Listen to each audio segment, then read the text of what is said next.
Ram finally fixed the 2500 Mega Cab. I'll include a link to the Doug Smith Rams website in the description down below. If you have any questions, just ask for Brad. Also include a link to my car buying guide. Let's get right into it.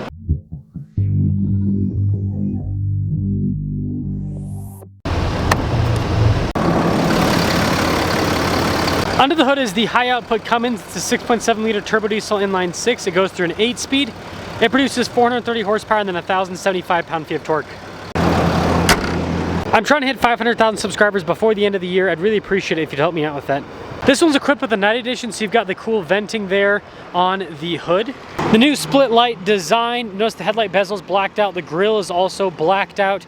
We've got fog lights, recovery points, and parking sensors in the front. And with this new gray, the truck looks fantastic if you ask me. Tire and wheel setup is 285 by 60 by 20. The wheels are completely blacked out. Got the blacked out Cummins badge, Ram logo, and then you notice the door handles are body painted to match. Now the 2500 is coil sprung in the rear, solid rear axle, solid front axle too.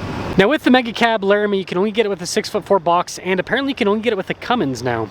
When it comes to key fob features, we've got our lock and unlock function, tailgate drop down, remote start, and then the Ram logo there on the back.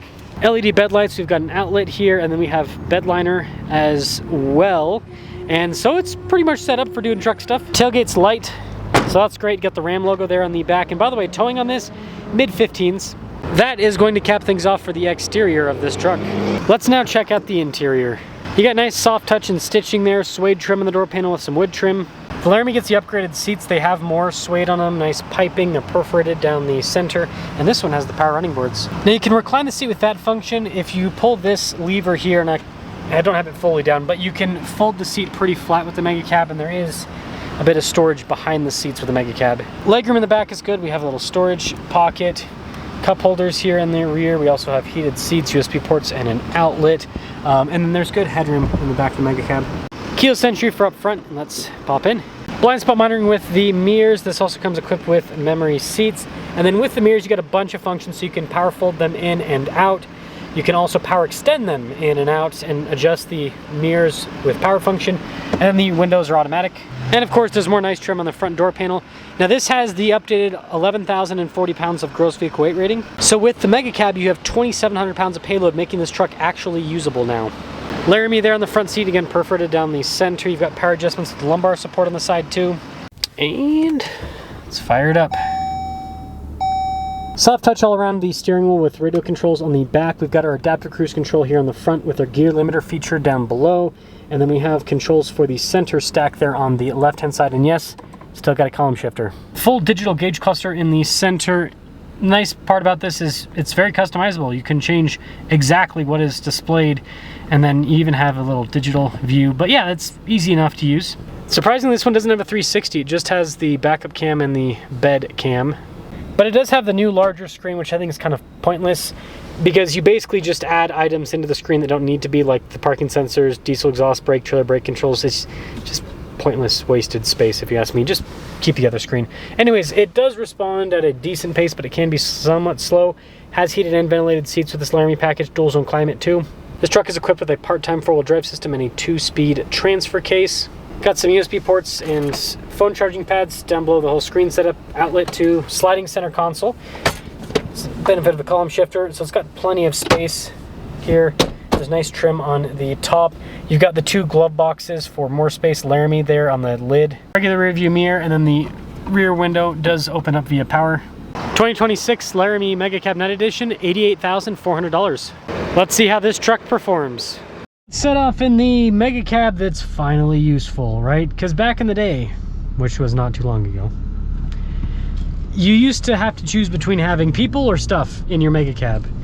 Because you get a Laramie Mega Cab loaded up like this, and the payload was literally 1,700 pounds for an HD truck. Completely useless. Now, it's not like the truck's frame and springs and stuff couldn't handle it. It's just that it didn't have the proper gross vehicle weight rating on the door jamb sticker, so it meant that Ram technically could not show a higher payload capacity, even though the truck could technically handle it. But now they have changed that. So we now have a usable Mega Cab. I mean, this is huge. And you know, I'm not going to take all the credit for it because I'm not the one who's been complaining about the payload and the 2500 Rams.